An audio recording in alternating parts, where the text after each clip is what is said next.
He's now leading 8-6.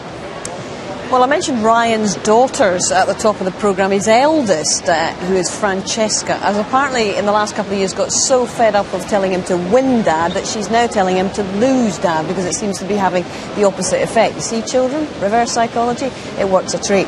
Now, Ryan, obviously, with his nose in front here, he looks strong, doesn't he, as we go into the penultimate frame of the session, but it's CAO who's 31 points to the good here.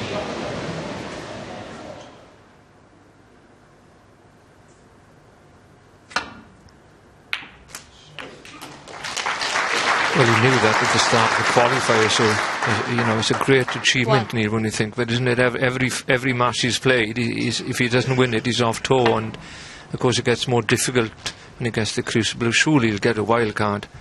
He's the only player that's reached the second round that's performed really well here at the moment. There's still a few to go, of course.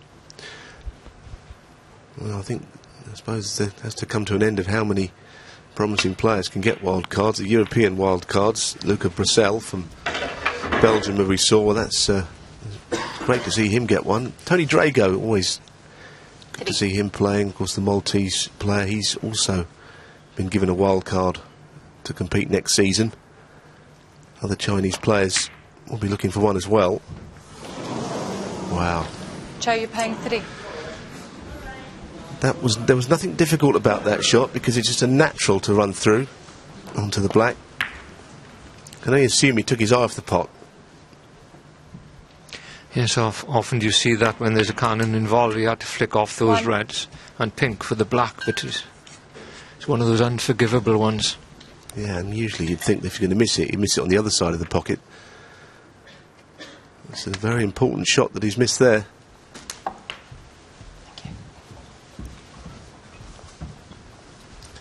He looked a big favourite to win the frame. Not so now. 8.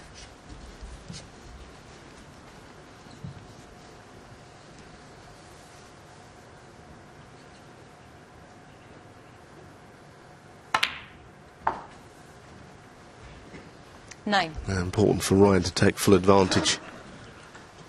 The chance that he probably didn't expect to get.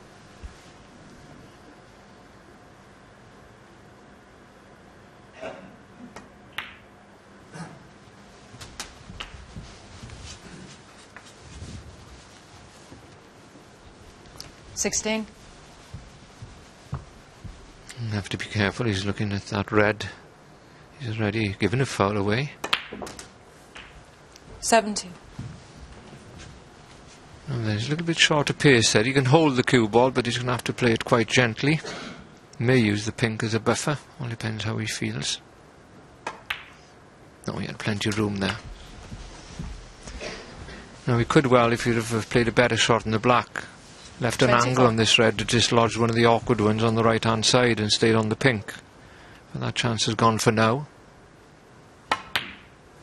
Played a brilliant cannon, of course, in the previous frame on the last red to go on and clinch it.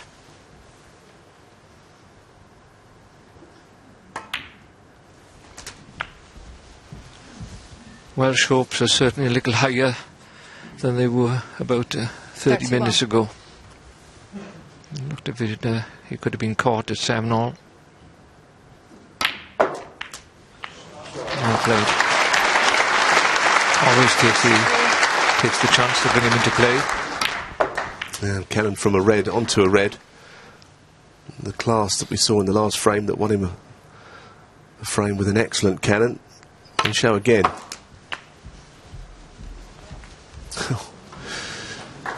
Too much power for his own good. He didn't want to go anywhere near the red. He wanted to play in behind it, not 38. Nudging into the side of it.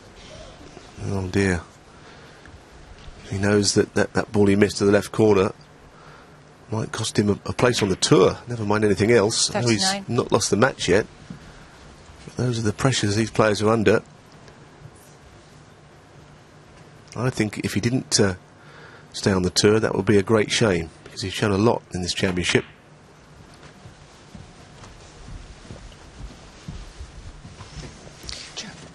Yes, of course we know 44. About the recent history of the championship, but of course at one time this was the only tournament, and there's so much history involved with the World Championships. I think people have to reflect on how people achieve in this tournament if there's wild cards going.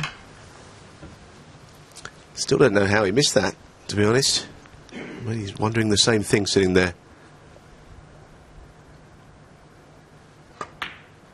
It's the toughest way to lose a frame. There's no easy way to lose a frame, obviously, but I mean, it's a very easy shot. 45. If Ryan Day goes on to win from here, it'll be a real body blow to Yu Peng.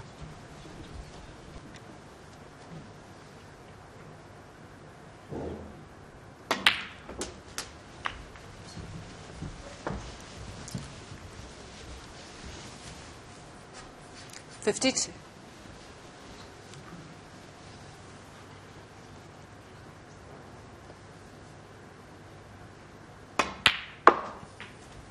$54.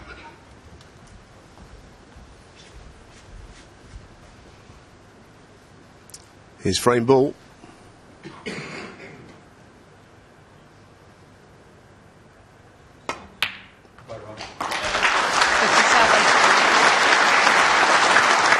Things are starting to happen for Ryan Day just in the nick of time. It's taken him an awfully long time to settle into the session of snooker, and you feel that he would need to, if he's got any chance of going a lot further in this championship, 66. get switched on a little quicker. He's playing well now, though.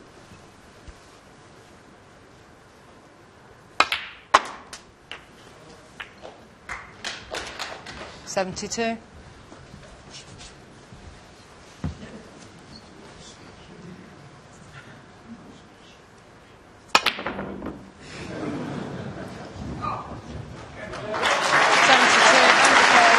A really good break there from Ryan Day. A 72 from a mistake from Chow Yu Peng.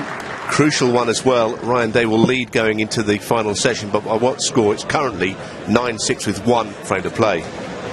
Well, he may have looked disconsolate there, but back he came again, this young Chinese player, to take the last of the session, and he'll go into their final session this evening, and it is 9-7 to Ryan Day. It's been really, really interesting stuff. What have been your observations, firstly, about Cao Yu Peng and the way he's managed to stick with this one, Steve? Well, it shows that you've got to balance your game. It's okay when things are going well, but he's been fighting a rear guard action here and doing pretty well considering. And as was mentioned in commentary, it would be a shame if he dropped off the tour. I think the world of snooker is realising that we need more overseas players, especially a lot of the Chinese, where the game is very popular. That's why the intention is to make it a 1-2-8 tour to give more spaces and a bit more room for manoeuvre. So from that perspective, a couple of people might get caught in the crossfire of the transformation over from one to the other. But if he goes and plays in the qualifying school, should that be the case, he's got every chance of getting back on anyway. Well, this is really the first time that we've properly been able to see him. This is only his first season on the main tour. And John, what have been your observations of him? I don't think he's to be underestimated. I think he's, as Neil said on commentary, you wouldn't look at him and the way he plays and think flair. You wouldn't think he's like that. But sometimes that can make you underestimate somebody. It doesn't mean he's any less of a player, it's just the way he goes about it. And I think if you take liberties with him and you don't give him 100% respect, you could be in trouble. Indeed, OK. Well, looking forward to that one. But we're also looking forward to one of the most amazing sessions, certainly the most amazing lineup that we've had at the Crucible for quite some years. We've got Sullivan, we've got Williams, we've got Higgins, we've got Hendry, 16 world titles between them all, and they are ready to come out for the live play this afternoon. Now, over the last 22 years, Higgins and Hendry in particular have been so busy amassing world titles, 11 between them, that it's rather escaped everybody's notice that they've done so without ever facing one another on the way to those titles. Quite remarkable, really. Now, there's plenty of history between these men, obviously, but never really at this venue. Their first session was intriguing. Their second session last night, real twist in the tail there. Let's reflect on it.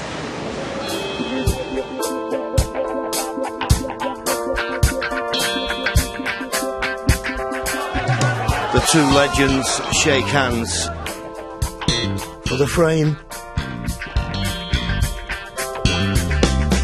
Oh, he's missed it. In goes the black. He now leads by 6 frames to 3.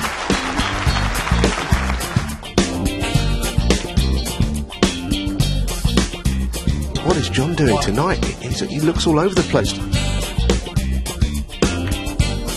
Stephen Hendry is putting clear daylight between himself and John Higgins. Never that easy. The black is in, and that will make John Higgins feel a whole lot better. Close the gap now to 3 frames. All about this one shot. It is not happening. In goes the pink, stretches his lead to 5. This is no easy pot. No. Now he's running away with a match. 11-4. Who'd have believed it?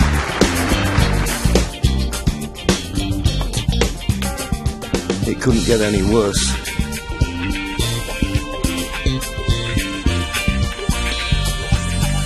Stephen Hendry must be delighted. John Higgins must be pretty devastated.